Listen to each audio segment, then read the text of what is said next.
All right, so I want to briefly talk about why I'm super excited about Loopring, right? So Loopring is set to help enable GameStop and launch their NFT marketplace, right? Alongside Immutable X, who's also helping enable it. So, of course, I'm not going to give you any kind of financial advice, just my personal thoughts and opinions, but I think GameStop is the first major platform that Loopring is being integrated with, right? And Loopring's whole platform is a CEX, right? Which is basically an off exchange type of deal. So for example, if your money's in Coinbase, your Loopring is in Coinbase, Coinbase were to be hacked, it's on exchange. Somebody could grab it, right? Of course, Coinbase has like an insurance policy and they're like, okay, listen, if we get hacked, like you'll pay you back. But that's not the point. The point is that it's on layer one, right? Or it's just on a regular platform, publicly traded company with a public platform, right, that can be hacked. I'm sure they have excellent security and that's a very high priority for them. I'm not doubting Coinbase in any way, but I'm just trying to make the example that Loopring is a CEX, which means it's off. It means it can't be hacked. There's no passwords and whatnot. It's like, it's simplicity, right? There's no seed phrase, no password. It's connected to your app and into your email, if I'm not mistaken, right? I'm really still wrapping my head around all this, and that's why I'm just making this video now, and I've really hesitated to talk about Loopring so much because it's tough to talk about. It's a whole nother monster. I love GameStop. I feel like I really have GameStop down and my head wrapped around it and understand why it's a fantastic investment. But Loopring, I really do think it's a great investment, and I really do, and I'm buying right now, full disclosure, like slow and steady, like I'm just averaging in. As it keeps going down, I'm just going to keep buying more. But I'm still fully wrapping my head around it, but everything I read, and the more I read, the more confident I become. And to just have that connection with GameStop alone is what drew my attention. And what's crazy is I literally knew about Loopring, like right when it first started being talked about with GameStop. It was like 30, 40 cents a token. I thought, man, I should buy some of this. I bought some, I held it for like a month, and I was like, I don't want this. I'll just buy more GameStop. Then it started going up like crazy and went through that whole hype cycle, and I was like, oh my God, I could have 10x my money. And I realized, okay, let me just average in, continue to research this thing. It seems like it's got some potential, right?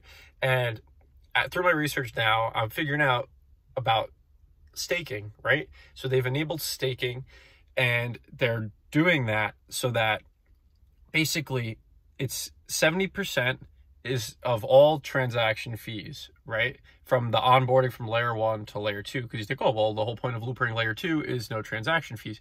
But that onboarding from layer 1 to layer 2 does carry the transaction fees. So where do those fees go? It's, if I'm not mistaken, 70% to this people staking. I know I have the percentages right, but I forget exactly what the 20% is. I believe it's just to the network as a whole, the upkeep of the layer 2 blockchain, of Loopring just in general.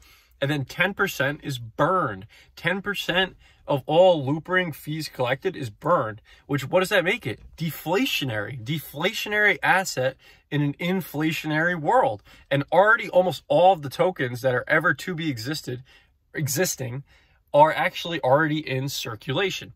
So yeah, it's member staking, which the funds are going back to them. You have 20, which is 70%. 20% of the funds are going back into Loopring itself and the network itself. And then 10% is actually just burned away. So it has that like kind of, I mean, Bitcoin isn't being burned, but less and less is being created over time as every time there's a Bitcoin halving, right? So Loopring has that, but that's a deflationary aspect of Bitcoin. Loopring's deflationary aspect is that 10% is burned over time.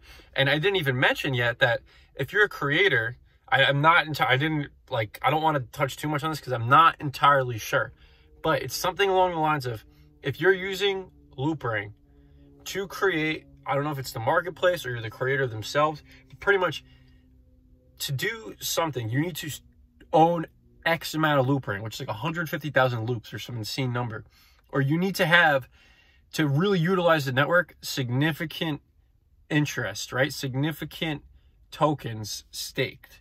Right? Again, please don't quote me on that. Please research that aspect of it yourself. But the idea that more tokens could be locked up just on top of everything else I said just has me just as excited. I'm going to keep researching Loopring and keep doing more due diligence and really, really try and understand it more and make a really in-depth video, because I think it's something a lot of people think like like myself, like Loopring's good. I understand why it's got really good potential. I think the risk versus reward is excellent. And that's even for like a shorter term thing, right? Even the NFT marketplace news could send this thing moving like back to $2, $3, $4 a coin. I mean, that would even be a great movement from here. So I think it's a good short-term trade possibility in that aspect. And then a long-term, and the fact that they're working with GameStop and potentially even more people. So that's just the nutshell bull case, I would say. I'm going to keep wrapping my head around it, keep studying, keep trying to figure out, make more in-depth videos. Of course, I'm not giving you financial advice, just my personal thoughts and opinions, but that's my general thoughts as to why I'm buying Loopring right now.